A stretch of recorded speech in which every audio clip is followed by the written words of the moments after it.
les prédictions auto-réalisatrices du magazine d'Economist. Comme chaque année, le célèbre magazine américain, d'Economist publie à la une de sa couverture des prédictions, souvent très justes d'ailleurs, des principaux événements que les lucifériens de la secte Hadji nous ont mijotés en secret pour les prochains mois de l'année 2017.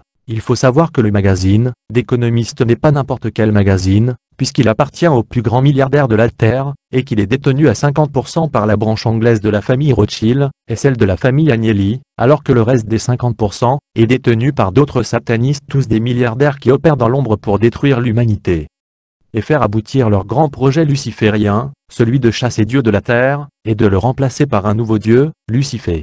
Il faut aussi savoir que ce magazine, d'Economist, n'en est pas à sa première couverture prophétique, divinatoire serait le mot juste. Il a déjà publié ces dernières années des couvertures aussi bizarres, les unes que les autres, et toutes chargées de messages et de prophéties sur des événements qui finissent pourtant toujours par se réaliser dans le temps.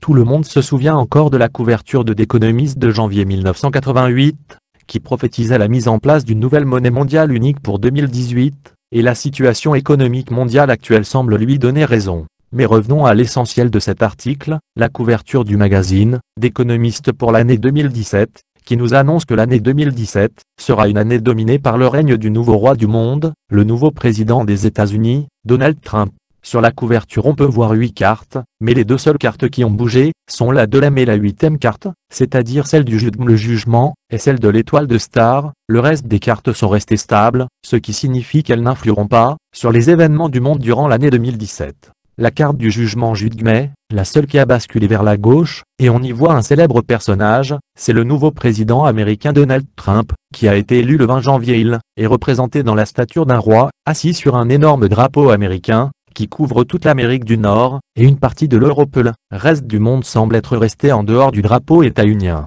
Sur la couverture on peut voir 8 cartes, mais les deux seules cartes qui ont bougé sont la de l'âme et la 8e carte, c'est-à-dire celle du jugement, et celle de l'étoile de star. Le reste des cartes sont restées stables, ce qui signifie qu'elles n'influeront pas sur les événements du monde durant l'année 2017. La carte du jugement la seule qui a basculé vers la gauche, et on y voit un célèbre personnage, c'est le nouveau président américain Donald Trump, qui a été élu le 20 janvier. Il est représenté dans la stature d'un roi, assis sur un énorme drapeau américain, qui couvre toute l'Amérique du Nord, et une partie de l'Europe. Le reste du monde semble être resté en dehors du drapeau états-unien. Ceci pourrait expliquer aussi toute cette agitation et tous ces changements brusques dans le monde politique, à commencer par l'affaire du Brexit, sortie de la Grande-Bretagne de l'Union européenne, ensuite celle de l'élection mystère de Donald Trump, puis celle du non au référendum en Italie, et d'autres grandes surprises encore à venir au cours de l'année 2017.